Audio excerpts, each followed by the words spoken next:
6 years ago, my life completely fell apart inside a small apartment in Memphis, a place where I once believed family love would never change. My name is Meredith Foster. Now 25, a woman who has learned how to stand back up after the most painful fall of her life. Back then, I was just a young dreamer, but everything shattered the moment my parents decided to kick me out of the house to please my sister simply because she couldn't stand the sight of my face. "You're making her uncomfortable every day," they said coldly as they handed me a suitcase. And my sister's words still echo in my mind. "I don't want her here." Those words felt like a knife cutting through everything I believed about family.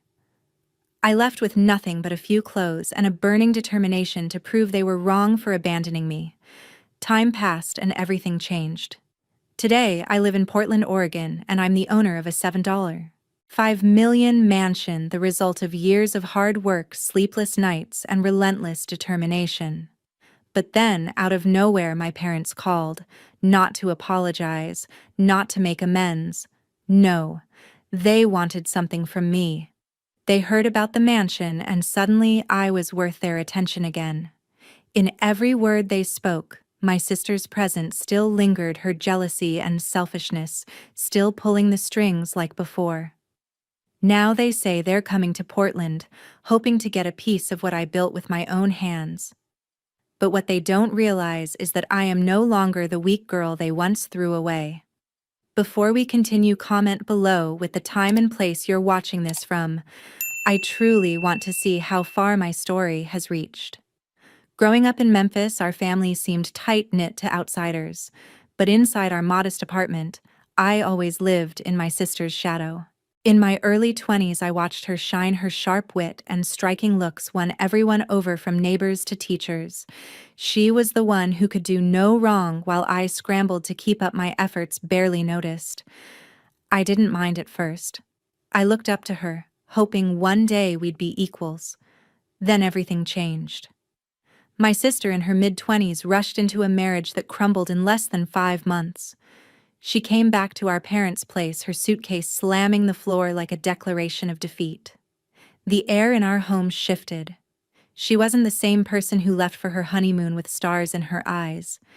Instead, she snapped at me over the smallest things: my dishes in the sink, my laugh during dinner, even the way I walked through the living room. "You're always in the way," she'd say, her voice sharp enough to cut. I brushed it off, thinking she just needed time to heal. But Tracy, that's what I started calling her after her return, didn't stop. She'd corner my dad and mom at the kitchen table, whispering complaints about how my presence made the house feel tense. I'd overhear her voice, low and insistent, painting me as the problem. One night she pointed at me during dinner and said, "Why does she have to be here all the time?" My stomach dropped. I looked to my dad and mom for support, but their silence stung worse than her words. They nodded along, their eyes avoiding mine as if I'd become invisible. It wasn't just one moment. Tracy's attacks grew relentless. She'd roll her eyes when I spoke, dismiss my ideas, and mock my attempts to contribute to family discussions. Once I suggested we plan a weekend outing to ease the tension. Tracy scoffed. "Nobody wants your plans." My dad muttered something about keeping the peace while my mom busied herself with dishes, pretending not to hear. I felt like a guest in my own home, my voice shrinking with every jab. Their favoritism was suffocating.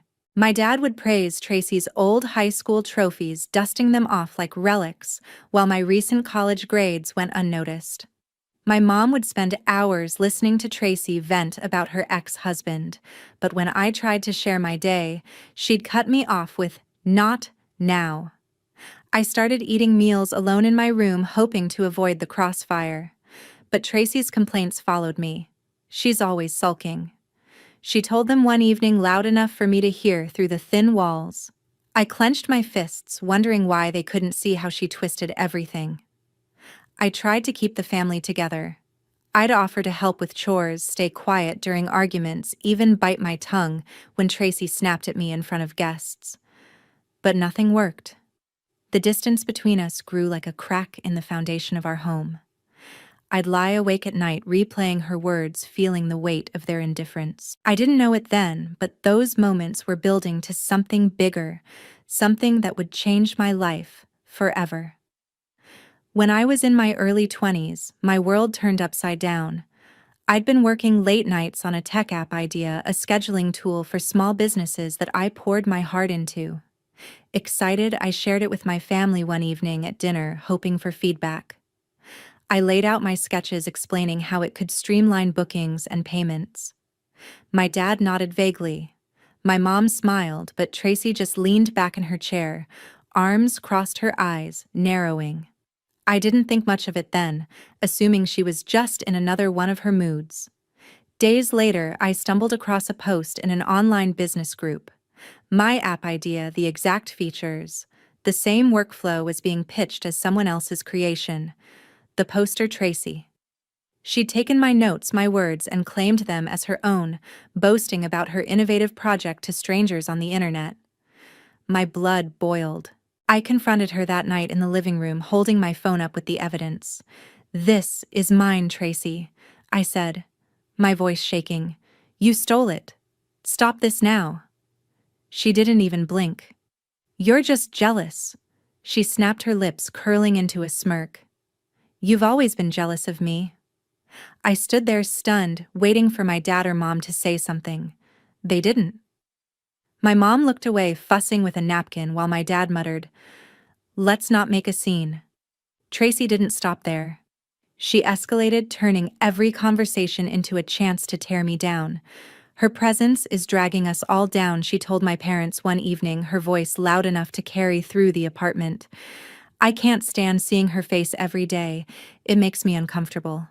I tried to defend myself, explaining how I'd worked for months on that app, how it was my dream. But Tracy cut me off, rolling her eyes. "Nobody cares about your little project," she said. My parents sat silently, their faces blank, as if I hadn't spoken.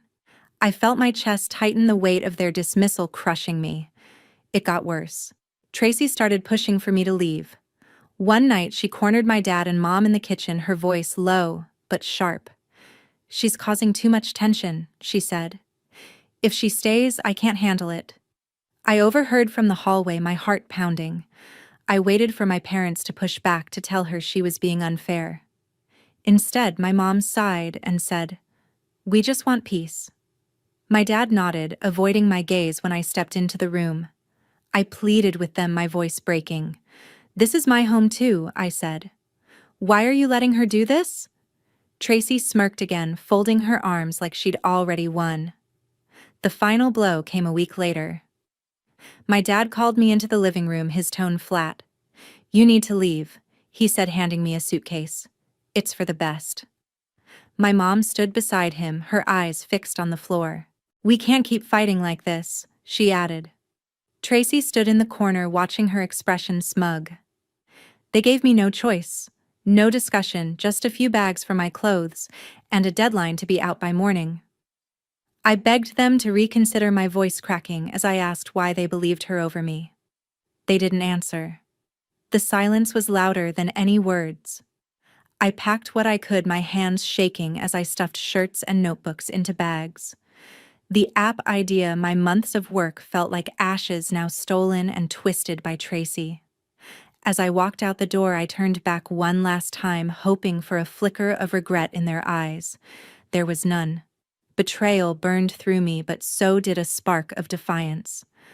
I wasn't going to let them break me. I'd show them what I was capable of, no matter how long it took. With just a backpack, I left Memphis and never looked back. Those first days were a blur of pain and uncertainty. I landed at my best friend Heather Gray's apartment in Memphis, crashing on her couch with my few belongings. Heather sat with me through sleepless nights, listening as I poured out my hurt over my family's betrayal. "You're stronger than this," she told me, her voice steady. "They don't get to define you." Her words were a lifeline, pulling me back from despair. She helped me pack my things and plan my next steps, reminding me I wasn't alone. But I knew I couldn't stay long.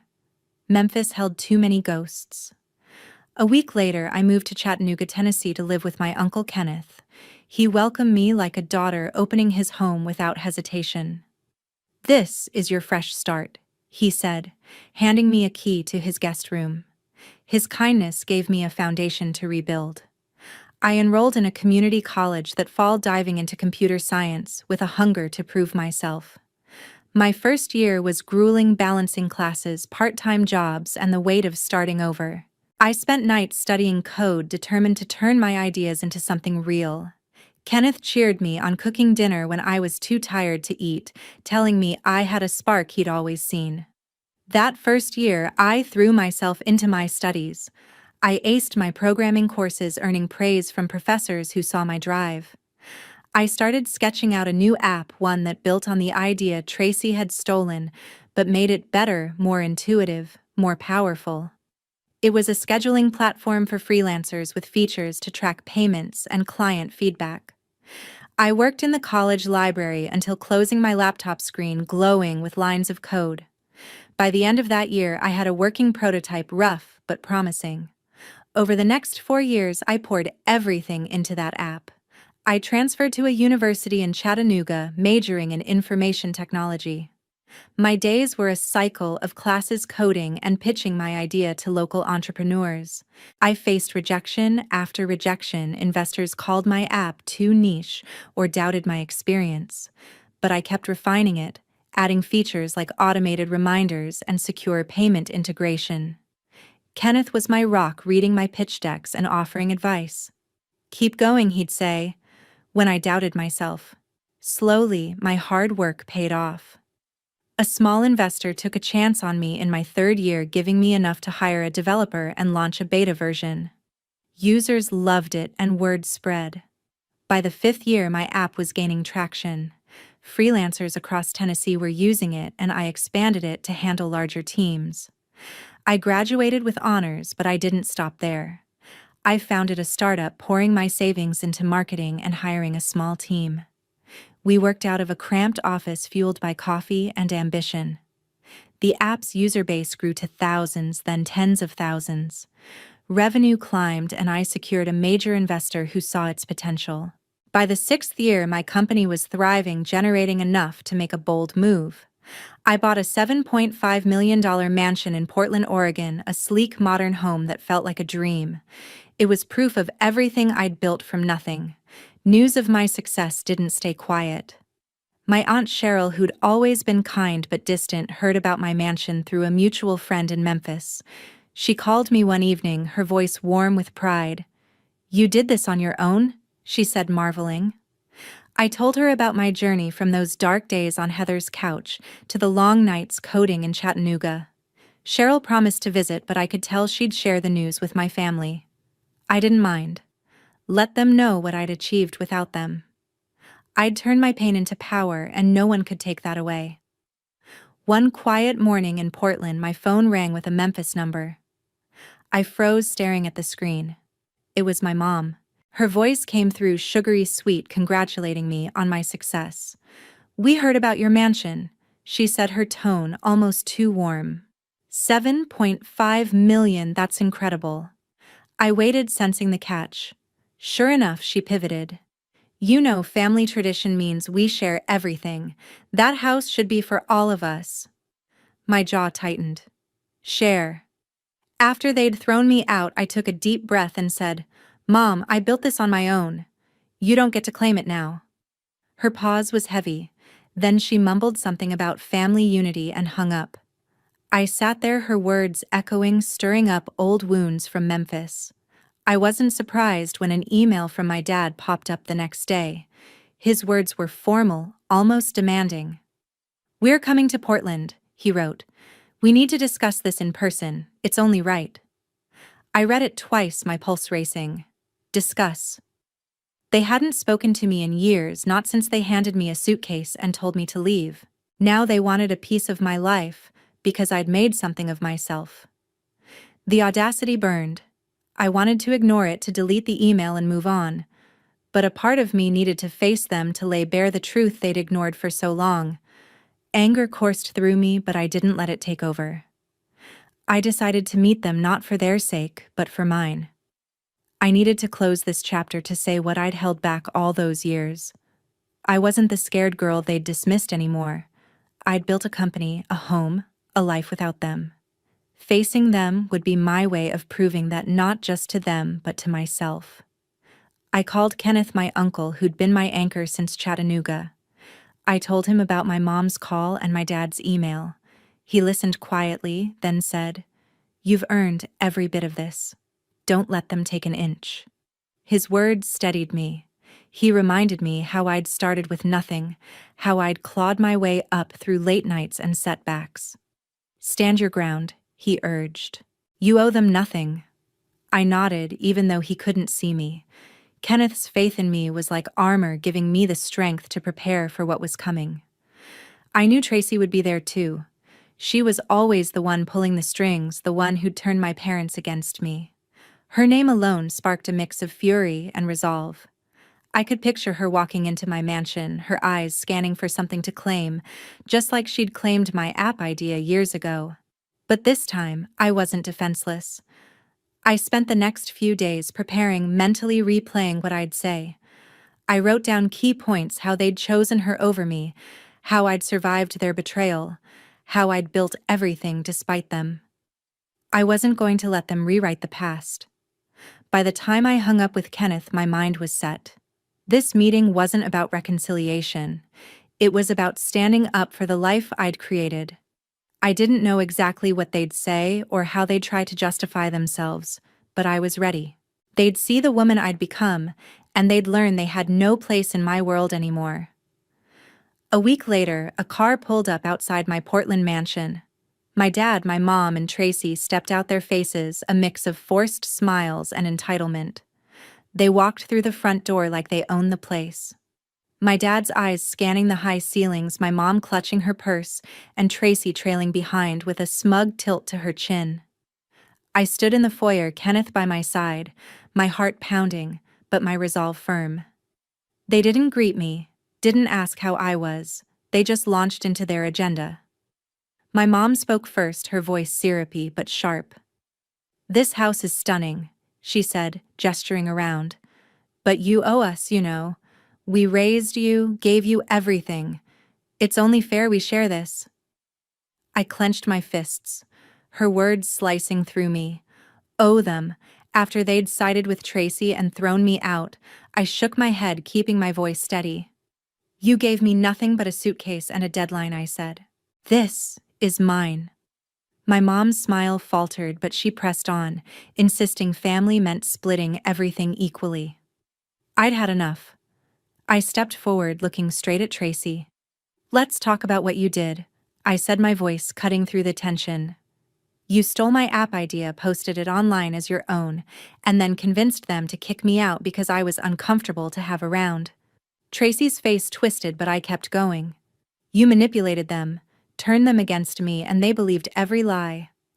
My dad shifted uncomfortably, his eyes darting to my mom, who looked away. Tracy opened her mouth, but I wasn't done.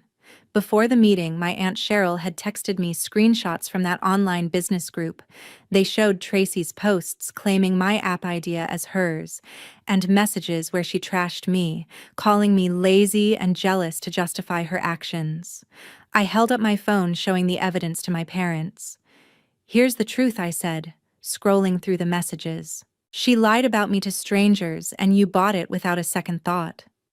My mom's face paled and my dad's jaw tightened, but they said nothing. The silence was deafening. Kenneth stepped in, his voice calm but firm. "You've got no right to be here," he told them, his eyes locked on my dad. "She built this life without you. It's time for you to leave." His support grounded me, reminding me I wasn't alone. My dad tried to interrupt, mumbling about family loyalty, but Kenneth cut him off. "Loyalty? You chose Tracy over her," he said, pointing at me. "You don't get to walk in now and demand anything." Tracy finally spoke, her voice shrill. "You're blowing this out of proportion," she said, tossing her hair. "I didn't steal anything. You were always dramatic, making things up to get attention." I stared at her, incredulous. Even now, with proof in my hands, she wouldn't admit it. I took a deep breath, my voice steady as steel. "You're not my family anymore," I said, looking at all three of them. "You lost that right when you threw me out. Get out of my house." Tracy's smirk vanished, and my parents exchanged uneasy glances, but I stood firm, pointing to the door. Days after the confrontation, Cheryl texted me from Memphis. Her message was brief but urgent. Tracy was spreading lies, telling everyone I was selfish for refusing to share my wealth with the family. She'd been talking to relatives, painting me as cold and ungrateful, claiming I'd turn my back on them for money. My stomach churned reading those words. Even after everything, Tracy was still twisting the narrative to make herself the victim. I wasn't surprised, but the sting of her betrayal cut deep. Cheryl called me that evening, her voice heavy with doubt. "I heard Tracy's side," she said, "but something doesn't add up. Tell me what really happened." I took a deep breath, grateful for her willingness to listen. I laid out the whole story: how Tracy stole my app idea years ago, posted it online as her own, and convinced my parents to kick me out when I called her out. I told Cheryl about the years of favoritism, how my mom and dad always took Tracy's side, and how they'd dismissed me without a second thought. Cheryl listened in silence, her occasional sighs telling me she was piecing it together. I sent her the screenshots she'd shared before, the ones from the online business group, where Tracy had claimed my work and smeared my name. "This isn't just about the house," I told her. "It's about years of lies and manipulation." Cheryl promised to get to the bottom of it. She sounded angry, not at me, but at the family she'd trusted to tell the truth. I hung up feeling lighter, like I'd finally handed the burden to someone who cared. Cheryl didn't waste time. She forwarded those screenshots to our extended family, along with a detailed message explaining how Tracy had lied about me and how my parents had enabled her. She included Tracy's old posts where she'd called me lazy and jealous to justify stealing my idea. The evidence was undeniable. Relatives who'd once believed Tracy's stories started reaching out to Cheryl, shocked and apologetic. They shared her message, and soon the truth was circulating, exposing Tracy's deceit and my parents' complicity. My mom and dad tried to defend themselves, claiming they'd acted in the family's best interest, but their words fell flat against the proof. The fallout was swift. Family members turned their backs on Tracy, my mom and my dad. Cousins unfollowed them on social media, aunts stopped inviting them to gatherings, and even close friends distanced themselves. My dad's reputation, once propped up by his charming stories, crumbled. My mom, who'd always leaned on her image as a nurturing parent, faced whispers of neglect. Tracy, the loudest of them all, became a pariah, her lies unraveling in front of everyone who'd once admired her. I didn't gloat, but I felt a quiet satisfaction knowing the truth had finally caught up with them. Then Heather texted me her message, a surprise. She'd heard from mutual friends in Memphis that Tracy had been bad-mouthing me to them years ago, long before the confrontation. "She told everyone you were unstable, that you caused all the family drama," Heather wrote. I didn't know how bad it was back then. Her words added another layer to Tracy's betrayal, confirming she'd been working against me even in circles I thought were safe. I thanked Heather for letting me know, feeling a mix of anger and vindication. The truth was out, and it was reshaping everything. Months later, I stood in my Portland home, finally at peace. I had cut off all contact with my dad, my mom, and Tracy. Their numbers were blocked, their emails filtered to spam. I didn't hate them, but I no longer needed their presence in my life. The weight of their betrayal had lifted, replaced by a clarity that came from choosing myself. I didn't owe them explanations or second chances, not after everything they'd done. My focus turned to my new life in Portland. My company was thriving, with new features for the app rolling out and a growing team that felt like family. I spent evenings networking with local entrepreneurs, building connections that were genuine, not tainted by past hurts. I joined a mentorship program guiding young coders who reminded me of my younger self, full of dreams but lacking support. Every step forward felt like a victory, not just for me, but for the person I'd fought to become. Kenneth became my rock, visiting me often from Chattanooga. He'd show up with his warm laugh, bringing stories and advice that kept me grounded. "You've built something real," he told me during one visit, his eyes shining with pride. "No one can take that away." His words stayed with me, a reminder that family isn't just blood, it's the people who show up when you need them most. We'd sit over coffee talking about my plans for the company or his latest adventures, and I felt a sense of belonging I'd never had with my parents. I heard through Cheryl about the fallout back in Memphis. Tracy was working a low-paying retail job, her social circle reduced to almost nothing. Her lies had caught up with her, and the relatives who once admired her now kept their distance.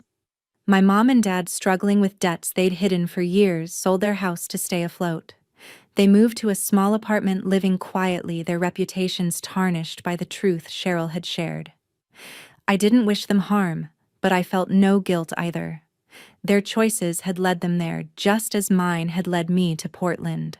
Looking back, I learned that self-respect and resilience matter more than blood ties. Family isn't defined by who shares your name, it's the people who respect you, who lift you up, instead of tearing you down. I'd spent years chasing approval from those who'd never give it, but I'd found strength in walking away. Kenneth, Cheryl, and the friends I'd made in Portland were my true family, the ones who saw my worth when others didn't. That lesson shaped everything: how I ran my company, how I chose my relationships, how I lived my life. To everyone listening to my story, thank you for being here. I've shared this not just to recount what happened, but to show that you can rise above betrayal and build something extraordinary. What do you think about my journey? Have you faced similar challenges or found your own strength in tough times? Share your thoughts below, I'd love to hear them.